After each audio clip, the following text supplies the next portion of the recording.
राम देवी अपहृत्य तमः संततम् अर्थानखिलान् प्रकाशयतु।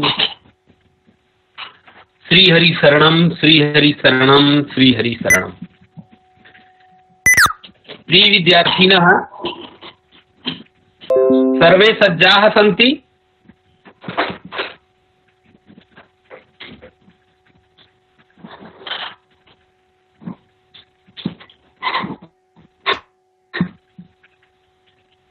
इदानीं अब हम लोग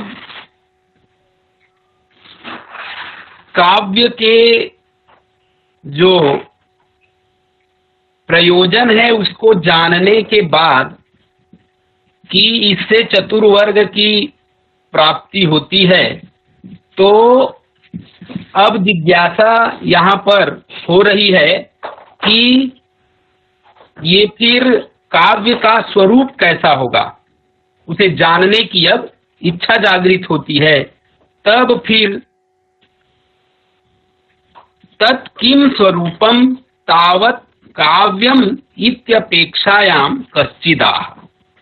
तब विश्वनाथ कविराज जी फिर काव्य प्रकाश में उल्लेखित जो काव्य के स्वरूप है उसको यहाँ पर उदाहरित करते हैं।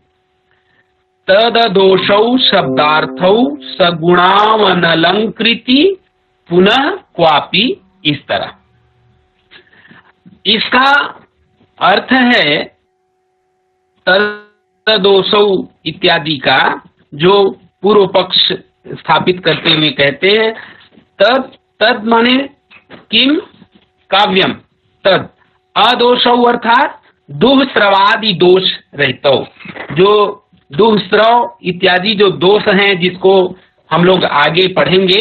और काव्य प्रकाश में प्रवीण जी आप पढ़े होंगे तो सप्तम जो उल्लास है उसमें दोष आदि का वर्णन है।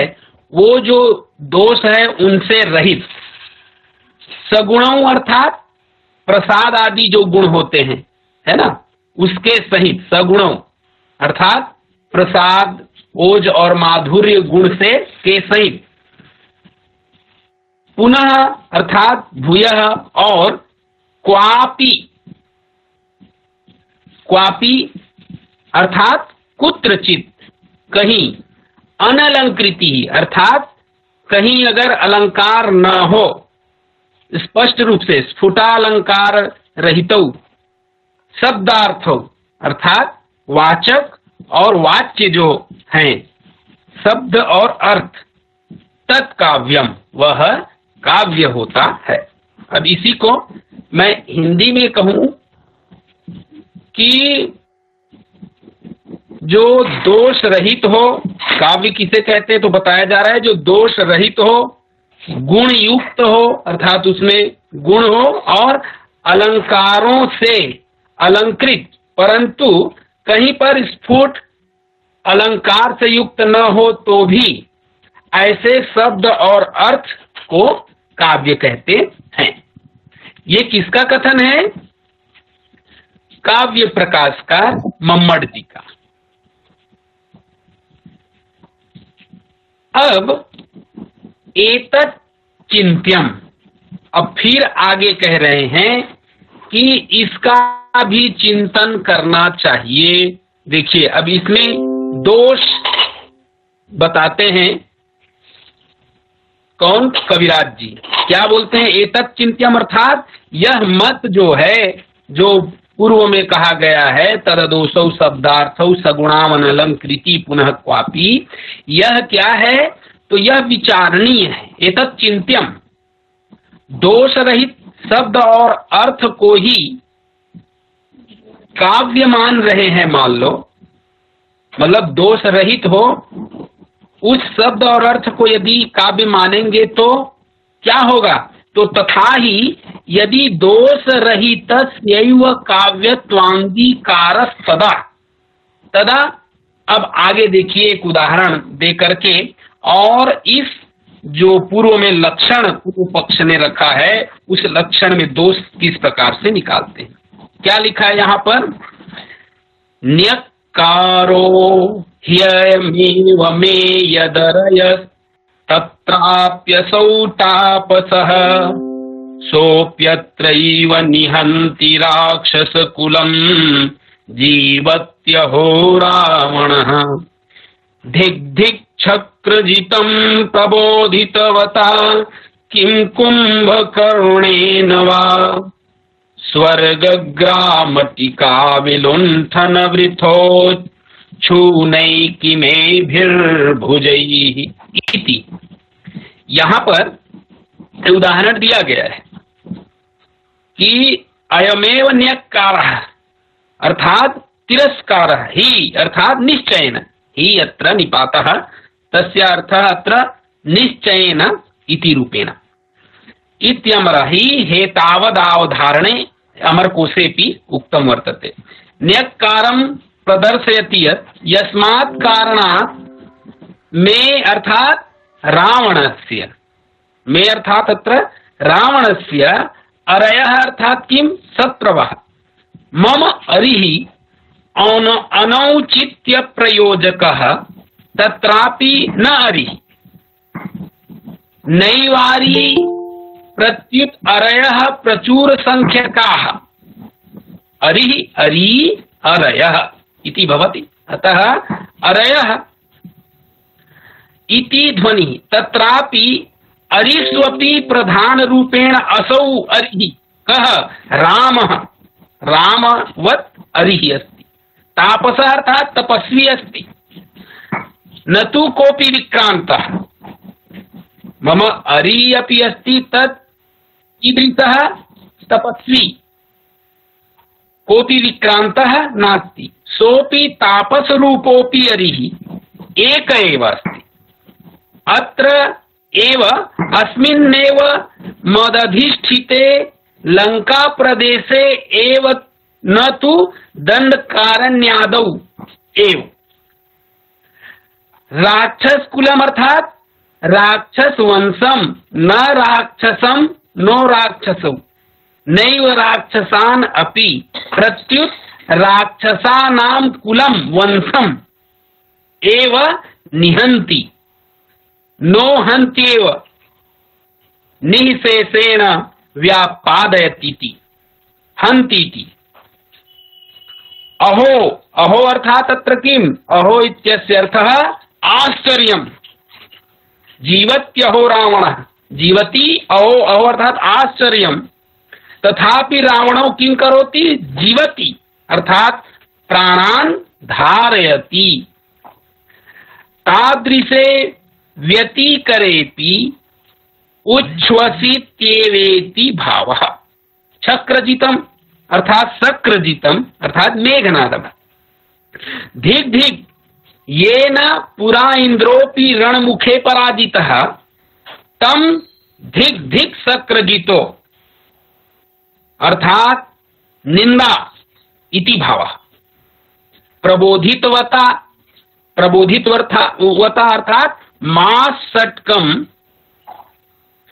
यावन्निद्राति शयनम अनुभूतवता कुंभकर्णः संप्रति प्रयत्नातिशयेन उत्थापितेनेति भावः। कुंभकर्णेन वा विक्रांता अग्रसरेण मन्मध्यानुजेन वा किम अर्थात किम फलं संजातमिति शेषः। किम बहुना स्वर्ग ग्रामटिका विलुंठन वृथोच्छूनैः अर्थात स्वर्ग रूप क्षुद्र ग्राम विधून न व्यर्थ स्थितैः एभिः सन्निकृष्ट स्थितैः भुजैः बाहुभिः विंशति संख्यकैर् भारभूतैर् मम बाहुभिः किम अर्थात किम फलम् अर्थात किमपि फलं न इति भावः। अस्यार्थः वच्मि हिंदी भाषायां यह रावण कहता है यहाँ पर कि मेरे लिए शत्रुओं का होना ही क्या है तिरस्कार है, क्योंकि मैं इतना बलशाली हूं और मेरे साथ इतने बलशाली के साथ कोई शत्रुता करे, ये मेरे लिए जो है धिक्कार योग्य है, तिरस्कृत योग्य है। उस पर भी यह तपस्वी मेरा शत्रु है, कोई बलवान जो है मेरा शत्रु होता तो अच्छी बात है। जैसे कि क्या बोलते हैं, सिंह जो है इतना बलशाली है और उसके सामने कोई चूहा इत्यादि जो है उससे शत्रुता करे तो ये चूहे के लिए धिक्कार की बात नहीं है, किसके लिए है? सिंह के लिए है। उसी प्रकार से ये रावण कहता है कि मेरा शत्रु भी हुआ तो कौन हुआ? तो तपस्वी। उस पर भी यहीं पर, अर्थात कहां पर? लंका में ही राक्षसों के कुल का विनाश कर रहा है यहीं आकर के।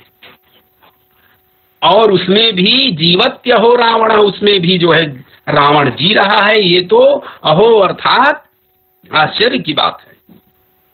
इंद्र को जीतने वाले मेघनाद, उनको भी धिक्कार है जो इंद्र को जीत लेता है। और जगाए गए जो कुंभकर्ण हैं उनसे भी क्या लाभ हुआ, जो इतना विक्रांत है। और स्वर्ग रूप छोटे गांव को लूटने से व्यर्थ सूझे गए इन मेरे जो हाथों से भी क्या लाभ। मतलब ये जो मेरे हाथ हैं वे स्वर्ग जैसे जो महान स्थल है, स्वर्ग की नगरी है अमरावती, उनको एक छोटा सा गांव के रूप में मैंने उसको जीत लिया था अपनी इन भुजाओं से। और यहां पर मैं स्वयं पराजित हो रहा हूं, ऐसा सोच करके रावण अपने आप को, कुंभकर्ण को और शक्रजीत को धिक्कारता है। अब देखिए ये उदाहरण प्रस्तुत कर रहे हैं। अब आगे अस्य श्लोकस्य विधेया विमर्श दोष दुष्टतया काव्यत्वम न स्यात्। अब यहां इसमें क्या हो गया है, तो यहां विधेय और अविमर्श ये दोष है। तो ये दोष हो जाने के कारण, क्योंकि पूर्व पक्ष ने कहा था कि दोष रहित तद अदोषौ कहा है, इसलिए यहाँ पर काव्यत्वम न स्यात्। यहाँ विधेया विमर्श दोष है, इसलिए ये दुष्ट है और इसलिए ये काव्य नहीं है। पूर्व पक्ष कहता है प्रत्युत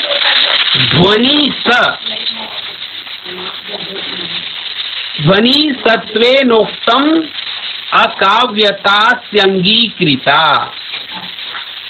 अर्थात कि यहाँ पर अयम एवं यह उद्देश्यवाचक पद पीछे और न्यक्कारः यह विधेय पद जो है पहले प्रयुक्त हुआ है।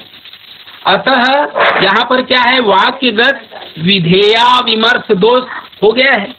मतलब होना क्या था कि अयम जो पद है वो क्या होता, जो न्यक्कारः पद है वो बाद में हुआ है, वो पहले होना था और अयम पद को बाद में होना था, परंतु ऐसा नहीं हुआ है। इसलिए यहाँ पर क्या है, अतः वाक्यगत विधेया विमर्श दोष हो गया है। और भी पद यह है विलुंठोच्छूनि, यहाँ उद्देश्य क्या है, उच्छून। ये पद जो है पीछे और वृथा यह विधेय पद पहले होने से, जिसको क्या होना था बाद में होना था, वृथा पद को वो पहले होने से पदगत विधेया विमर्श यहाँ पर दोष हुआ है। इसलिए यह श्लोक जो है विधेया विमर्श दोष रहने से निर्दोष नहीं है, क्योंकि पूर्व पक्ष कहता है कि निर्दोष जो हो अदोष हो वही काव्य है। तो यहाँ पर तो दोष ही दोष है, अर्थात यहाँ विधेया विमर्श दोष है। अतः यह काव्य नहीं होगा पूर्व पक्ष के अनुसार। किंतु ध्वनि के रहने से, व्यंग के रहने से यह उत्तम काव्य माना गया है। अतः इस लक्षण में अव्याप्ति नाम का लक्षण दोष है, ऐसा ये कहते। सुन रहे हैं आप सभी लोग? प्रवीण जी,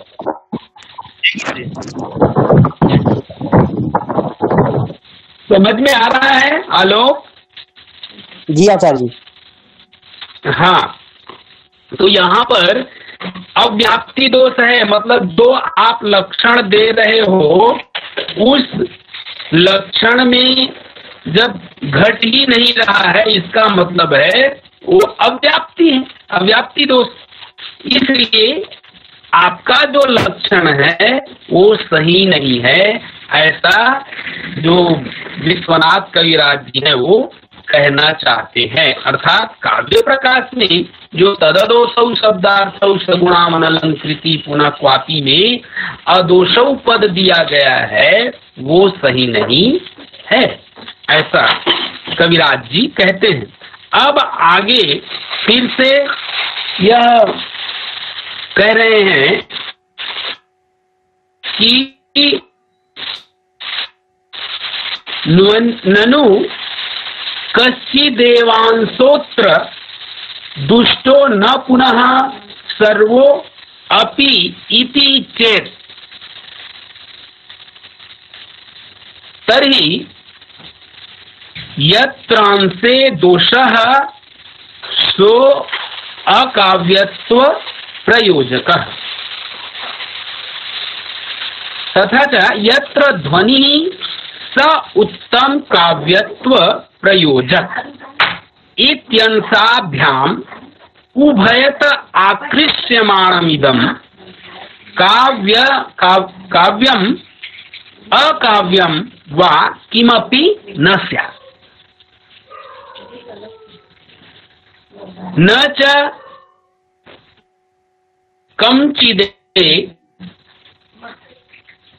कंचित् एवांशं काव्यस्य दूषयन्तः श्रुतिदृष्टादयो दोषाः किं तर्हि सर्वमेव काव्यम् तथा हि काव्यात्मभूतस्य रसस्यानपकर्षकत्वे तेषां दोषत्वम् अपि नांगीक्रियते अन्यथा नित्य दोषत्व व्यवस्थापि न स्यात् यदुक्तम ध्वनिकृता। इस तरह से लिखते हैं। प्रवीण जी, इसकी प्रथम दो पंक्ति यहां से आप पढ़िए, क्योंकि मैं उच्चारित कर रहा हूं। प्रवीण जी, हाँ, ऊपर की पंक्ति पढ़िए। ननु कश्चित् देवांशो अत्र दुष्टो न पुनः सर्वोपीति चेत् तर्हि यत्रांशे दोषः सो काव्यत्व प्रयोजकः यत्र ध्वनिः सा उत्तम काव्यत्व प्रयोजक इत्यं ताभ्याम् भयत् आकृष्यमाणम् इदं काव्यम् अकाव्यं वा किमपि न स्यात्। अग्रे गुरुजी। अस्तु, अग्रे आलोकः न स्यात् न कंचिदेवांशम् इति पठतु। जी आचार्य। किंचित् वाक्विशिष्टं वा? आमाम, इसको पढ़िए यहाँ से। न च कंचिदेवांशम्। जी, पढ़ चुके हैं क्या? जी हाँ, इस अंश को पढ़ चुके क्या आप? नहीं। हाँ, पढ़िए इसको। न च कंची देवांसम, न च कंचिदेवांसं काव्यस्य दूषयन्तः श्रुतिदुष्टादयो दोषाः किं तर्हि सर्वमेव काव्यं तथा हि काव्यात्मभूतस्य रसस्यानपकर्षकत्ये। ठीक है, आगे और पढ़ लीजिए पूर्ण विराम तक। तेषां दोषत्वमपि नांगीक्रियते अन्यथा नित्यदोषत्य व्यवस्थापि न स्यात्। हाँ, यहाँ पर नित्य दोष अनित्य दोष दोनों को मिला दिए, इसलिए नित्य दोषानित्य दोषत्व ऐसा पढ़ेंगे। ठीक है। अब देखिए, अब यहाँ पर कह रहे हैं कि ननु कंची देवांशोत्र दुष्टो न पुनः सर्वो अपि इति। ऐसा यदि आप कहते हैं कि भाई इस पद्य में कुछ ही अंश क्या है, दुष्ट है, मतलब कुछ ही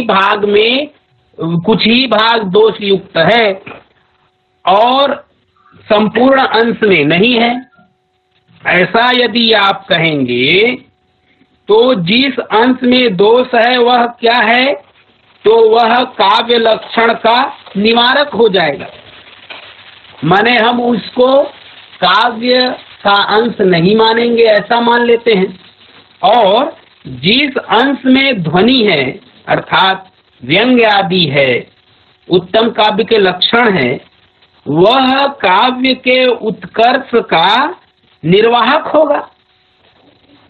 इस प्रकार दो विरोधी अंशों से खींचा जाकर यह काव्य व अकाव्य कुछ भी नहीं होगा। अर्थात फिर आगे कहते हैं कि वास्तव में श्रुति दुष्ट आदि दोष काव्य के किसी अंश को ही दूषित करते हैं, संपूर्ण को नहीं। यह बात भी नहीं, वे संपूर्ण काव्य को ही दूषित करते हैं, जो श्रुति दुष्ट आदि जो दोष होते हैं। ये श्रुति सुनने श्रवण में जो कटु हो, उसके लिए सप्तम जब हम उल्लास में जाएंगे तो दोष के बारे में विस्तृत रूप से आगे पढ़ेंगे। वहां वो कह रहे हैं कि जो श्रुति दोष होते हैं वे क्या करते हैं, तो संपूर्ण काव्य को ही दूषित करते हैं। और नकंची देवांशम काव्यस्य दूषयन्तः श्रुति दुष्टादयो दोषाः किम तर्हि सर्वमेव काव्यम, अर्थात सभी को वो जो है नष्ट कर देते। तथा ही काव्यात्म भूतस्य रसस्यानपकर्षकत्वे, मतलब रसस्य अनपकर्षकत्वे तेषां दोषत्वम अपि नांगीक्रियते। आगे कहते हैं कि जैसे कि काव्य का आत्मभूत जो रस है उसका अपकर्ष न करें तो उन श्रुति दुष्ट आदियों को दोष नहीं माना जाता है। यदि श्रुति दुष्ट है, उसमें युक्त श्रुति दुष्ट युक्त है, और यदि वो रस का अपकर्षक नहीं है वो दोष, माने जो रस जिस काव्य में जो रस को उद्देश्य करके उस काव्य को लिखा गया है और उस रस को यदि वो दोष हानि नहीं पहुंचा रहा है तो हम उसको दोष नहीं मानते। यह नहीं मानेंगे तो नित्य दोष और अनित्य दोष इनकी व्यवस्था भी नहीं होगी कि हम किसे नित्य दोष माने और किसे अनित्य दोष माने, इनकी व्यवस्था भी नहीं होगी। जैसा कि ध्वनिकार कौन है, आनंदवर्धनाचार्य जी, उन्होंने कहा है, क्या कहा है, अन्यथा नित्य दोषत्व व्यवस्थापि न स्यात् यदुक्तम ध्वनिकृता कह आनंदवर्धनाचार्य। उन्होंने क्या कहा है, देखिए आगे पढ़िए इसको। कौन है, आशुतोष जी। आशुतोष जी पढ़िए इसको।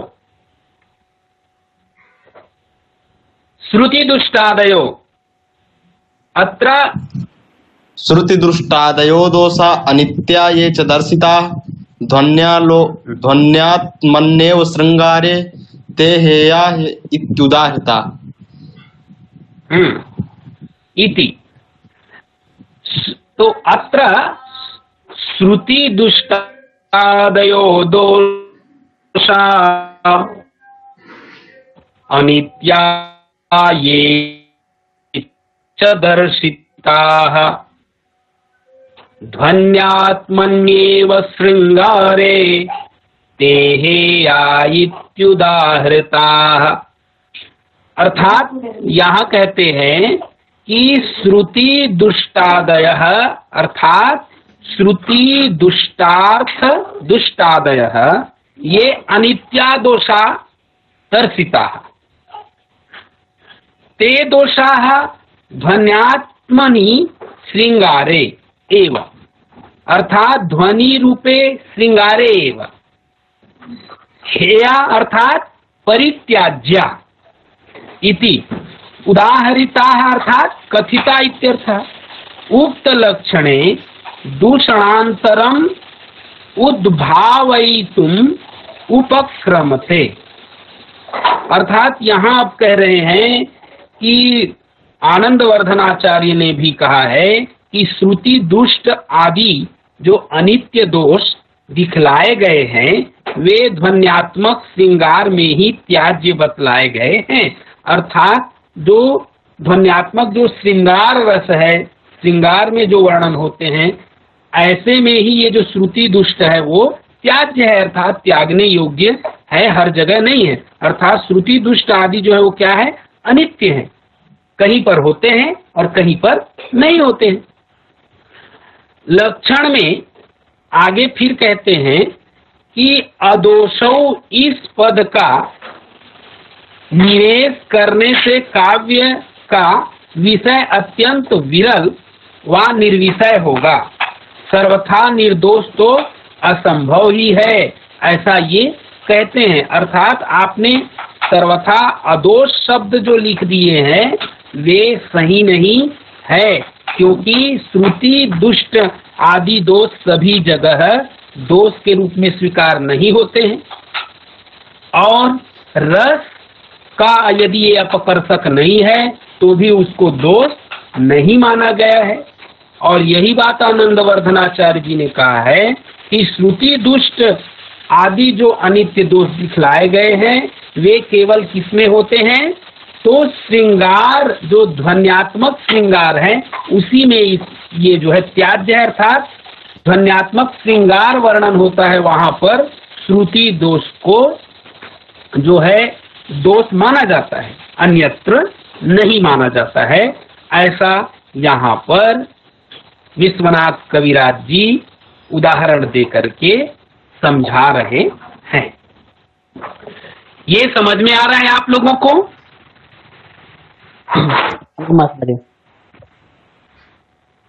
प्रवीण जी,